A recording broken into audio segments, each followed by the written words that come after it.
Hallo, ich grüße Sie alle zu meinem neuen Video. Heute will ich einen leckeren Milchreis machen mit Kürbis. Was brauchen wir dazu? Also Milch, Zucker, Reis, Salz und Kürbis natürlich. Also als allererst werde ich den Kürbis, ich habe jetzt einen Hokkaido-Kürbis genommen, da sind jetzt 800 Gramm, habe ihn geschält und grob geschnitten. Ich tue ihn jetzt erstmal in so einen Topf, schalte meinen Herd an,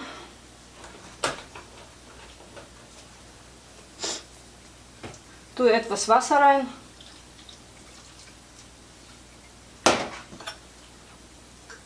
Zucker, ich nehme jetzt 1, 2, 3 Esslöffel erstmal. Deckel zu und soll es mal erstmal ein bisschen aufkochen. Jetzt nehme ich 1 Liter Milch.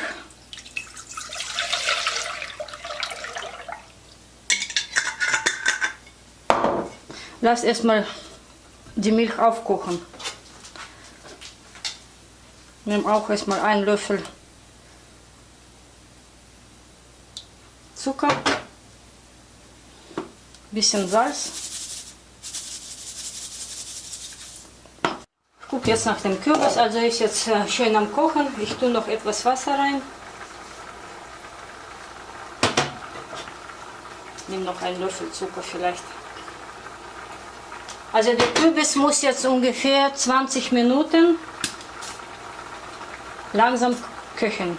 Ich tue jetzt den Herd auf niedrige Stufe machen und kann ihn ganz langsam köcheln. Den Deckel mache ich so ungefähr so auf Kipp, nicht ganz zu. So, die Milch ist jetzt am Kochen. Ich tue jetzt 250 Milligramm Reis rein.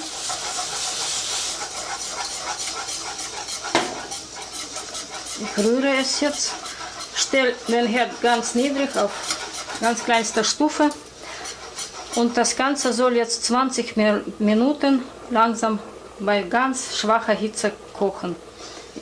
Aber auch ständig umrühren. Ab und zu immer umrühren. Nicht allein lassen. So, da sind jetzt ungefähr 10 Minuten vorbei. Ich rühre hier immer noch. Sieht gut aus. Den Kürbis auch ab und zu mal umrühren. So, sind jetzt 20 Minuten vorbei. Ich werde jetzt in den Kürbis noch etwas Butter reintun. Da sind jetzt ungefähr 50 Gramm.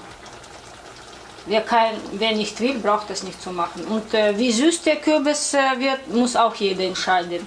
Ich habe jetzt hier so ungefähr 4 oder 5 Esslöffel reingetan. Das gleiche tue ich jetzt auch in Milchreis. Auch 50 Gramm Butter. Der Kürbis ist jetzt soweit fast fertig. Da war jetzt so ungefähr 25 Minuten warm köcheln. Ich tue ihn jetzt bald ausschalten, wenn die Butter es zerlassen wird. Und der Reis braucht noch etwas, 5 Minuten vielleicht. Also so ungefähr 20 bis 25 Minuten braucht auch der Milchreis. Danach, wenn ich ihn ausschalte, muss er noch 10 Minuten einfach ohne Hitze stehen. Nicht kochen. So, der Reis ist jetzt mittlerweile fertig. Ich schalte jetzt den Herd aus und er soll einfach 10 Minuten einfach ohne Hitze stehen lassen. Ich tue den Deckel etwas geschlossen machen. Und der Kürbis ist auch schon jetzt fertig.